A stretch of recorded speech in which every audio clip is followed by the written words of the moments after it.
Bonjour mes chers étudiants. Alors, on va continuer nos séances d'enregistrement. Donc, on a fait les deux premières questions de l'examen de l'année 2019-2020. On va passer maintenant à la question 3. Ok, on va essayer aussi de la comprendre. Alors, qu'est-ce que vous remarquez dans la question 3? Donc, on vous pose la question, parmi les affirmations suivantes, laquelle est fausse? Laquelle est fausse? Donc, on vous demande de calculer la somme des carrés totaux, sigma chapeau au carré de epsilon, sigma chapeau au carré de bêta 0 chapeau, et la somme des carrés résiduels. Bien sûr, on va commencer par la plus simple. N'oublions pas que dans la question 2, si vous vous rappelez très bien, je vous ai donné le R au carré, qui est égal à 0,981. Et on a calculé bien sûr la somme des carrés expliquée. Et on a trouvé dans la question 2 que quelle est l'affirmation qui est juste? C'était l'affirmation D, parce qu'on a trouvé que la somme des carrés expliquée est égale à 2,1547. Alors, ce qui veut dire quoi? Ce qui veut dire ici, n'oublions pas une petite chose, hein, je m'excuse, hein, n'oublions pas une petite chose, c'est que quoi? C'est que, pardon, c'est quoi le R au carré? Comment on calcule le R au carré? Le R au carré, bien sûr, c'est quoi?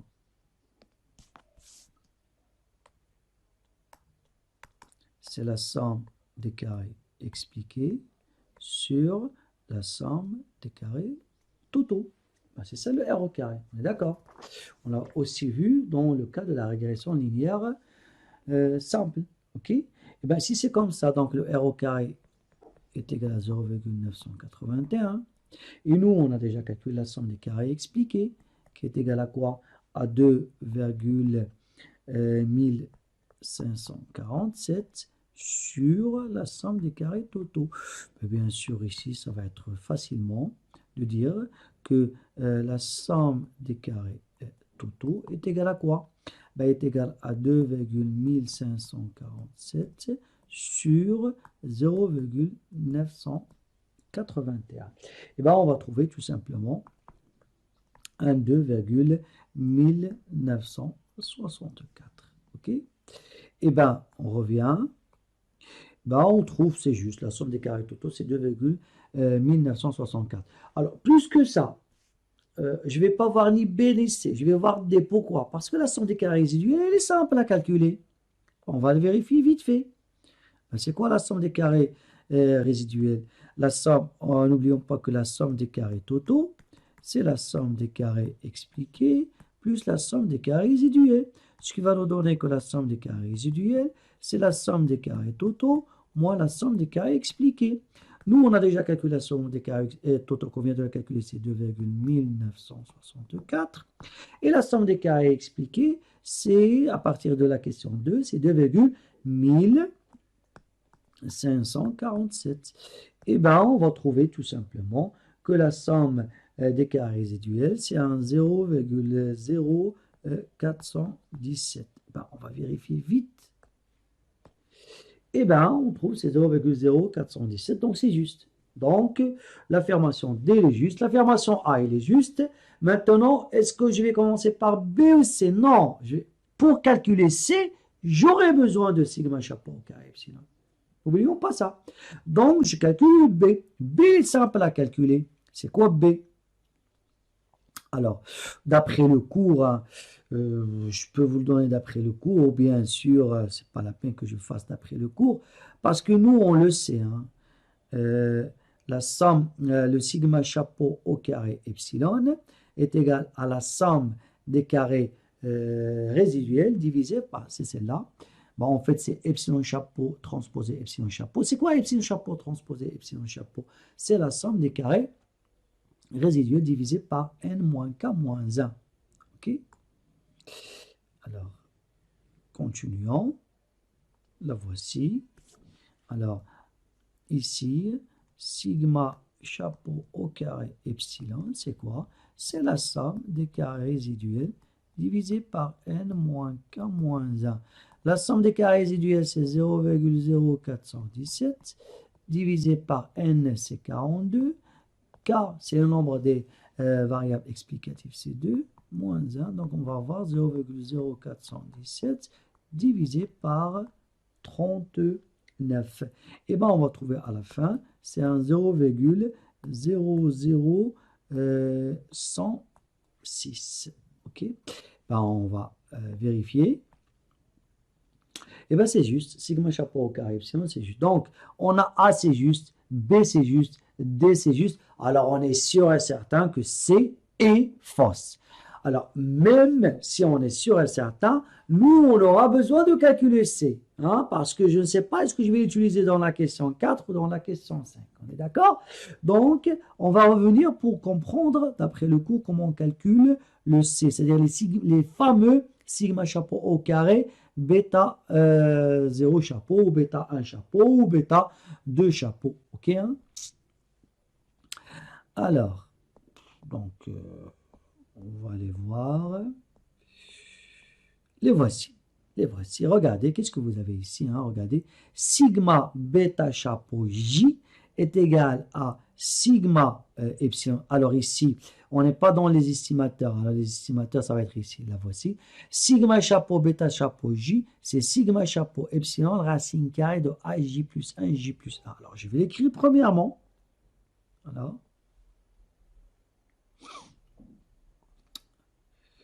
Je ne sais pas pourquoi ça m'arrive ça. Ben, en fait. OK.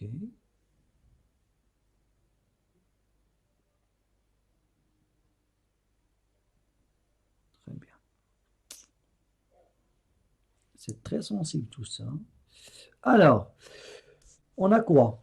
On a sigma chapeau bêta chapeau J. On a dit quoi? C'est sigma chapeau epsilon chapeau fois la racine carrée de AJ plus 1, J plus 1. Ben, c'est ce que nous avons dit. Hein? OK? C'est ça. OK. Hein? Donc, sigma, alors ici, une petite erreur que j'ai commise dans l'écriture. Hein. Donc ici, il fallait que j'écris tout simplement sigma chapeau epsilon. Hein. D'accord.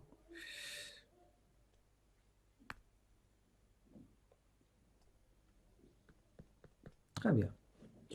Alors nous, on veut calculer quoi? Ben, nous, on veut calculer sigma chapeau au carré de bêta chapeau 0. Alors, si je calcule le carré, donc je vais mettre tout ça au carré, donc je vais avoir sigma chapeau au carré epsilon, et bien j'enlève la racine carrée multipliée par A. Alors ici, j'avais J. Le J ici, c'est quoi? C'est 0.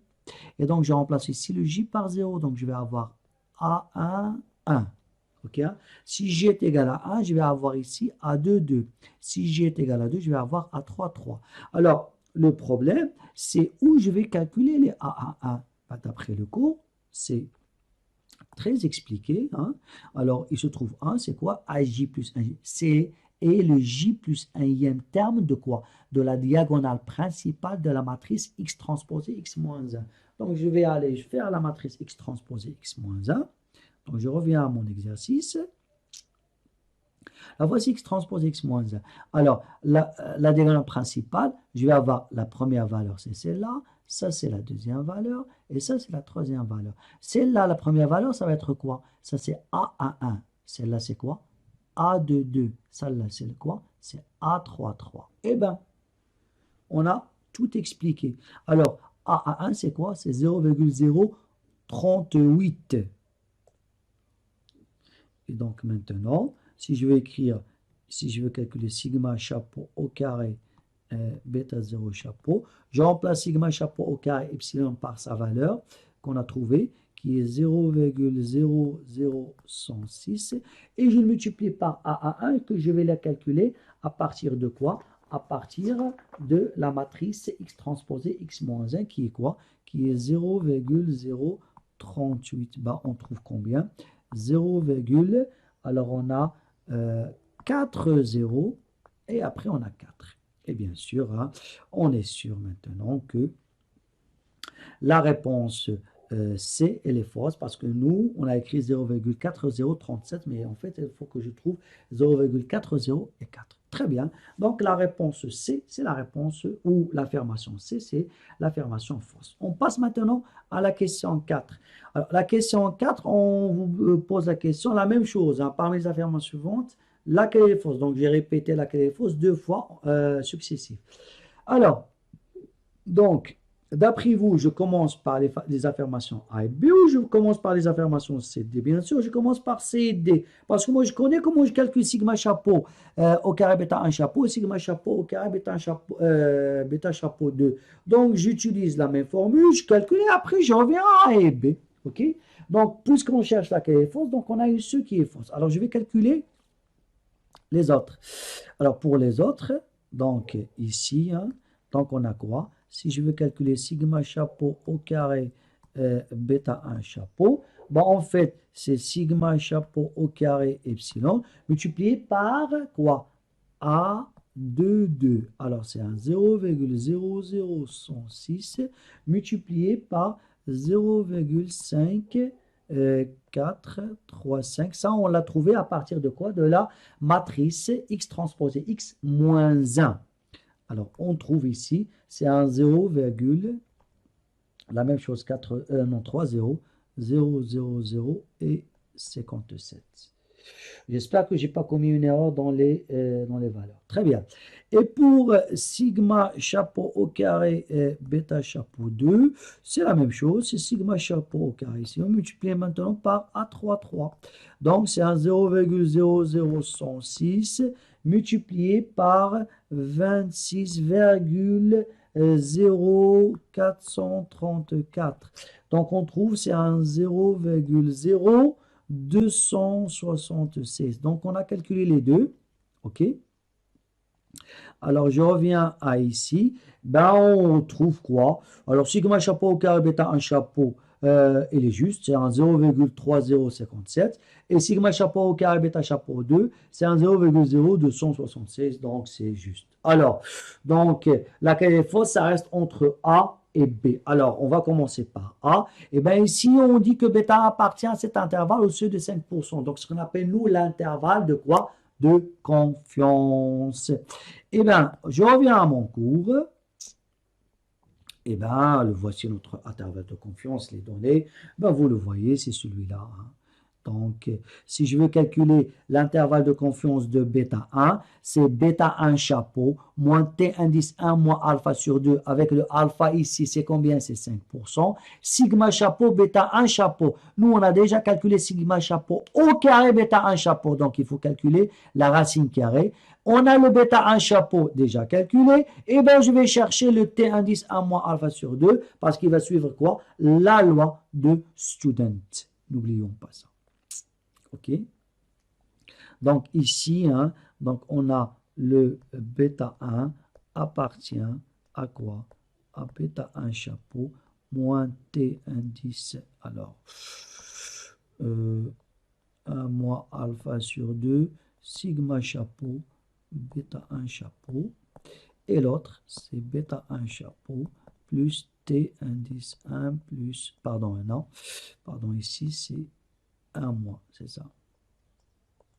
Alpha sur 2, sigma chapeau, bêta 1 chapeau. Alors, sigma chapeau, bêta 1 chapeau, c'est la racine carrée de ce que nous avons calculé ici, c'est-à-dire celle-là, 0,00057. Ça, c'est d'une part. On est d'accord? Très bien. Après, le bêta 1 chapeau, on l'a déjà calculé, qui est 1,0011. Donc, ce n'est pas la peine que le calcule une deuxième fois. C'est déjà donné. Et il nous reste, bien sûr, quoi? Le t indice 1 moins alpha sur 2. Alors, on a dit, n'oublions pas que le alpha, c'est 5%.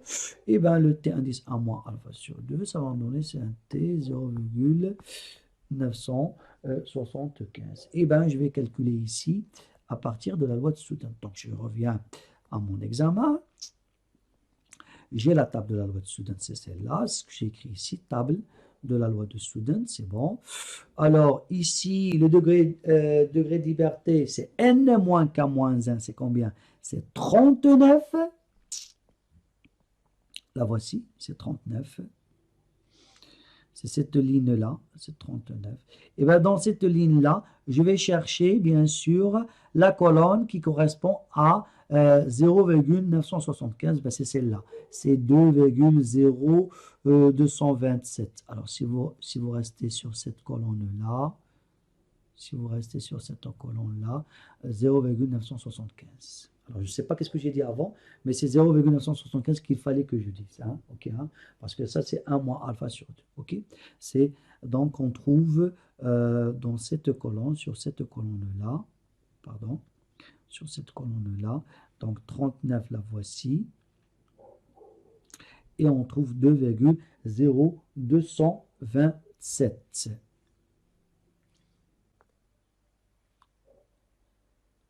2,0227.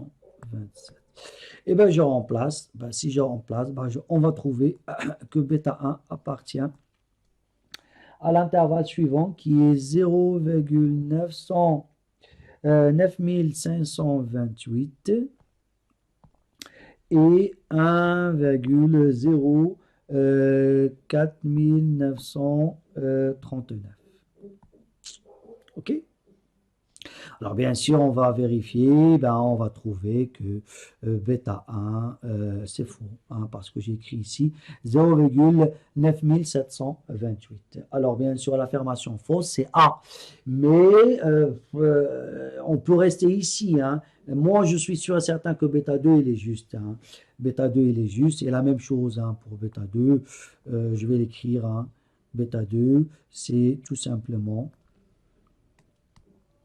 Bêta 2, il appartient aussi à bêta 2 chapeau, moins t indice 1 moins alpha sur 2. Ça ne va pas changer. Ça va changer parce qu'on va calculer la racine carrée. Sigma chapeau, bêta chapeau 2 et bêta chapeau 2 plus t indice 1 moins alpha sur 2 et sigma chapeau, bêta chapeau 2. Ben, on trouve ici que bêta 2 appartient à l'intervalle, ben, si je remplace bêta chapeau 2 par sa valeur, alors la valeur de bêta chapeau 2, moi j'ai oublié, donc je vais revenir, bêta chapeau 2, sa valeur c'est combien? C'est moins 0,8739. Alors l'intervalle qu'on va trouver c'est moins 1,2099 et moins 0,5378. Bien sûr, c'est ce qu'on a dans l'affirmation P. Donc, c'est juste. Donc, on a l'affirmation B, C, D, c'est juste. Et l'affirmation A, elle est fausse. Donc, j'espère que vous avez compris ce que nous avons fait dans la question 3 et 4. Donc, je termine ici et je vous dis à la prochaine fois et merci pour votre attention.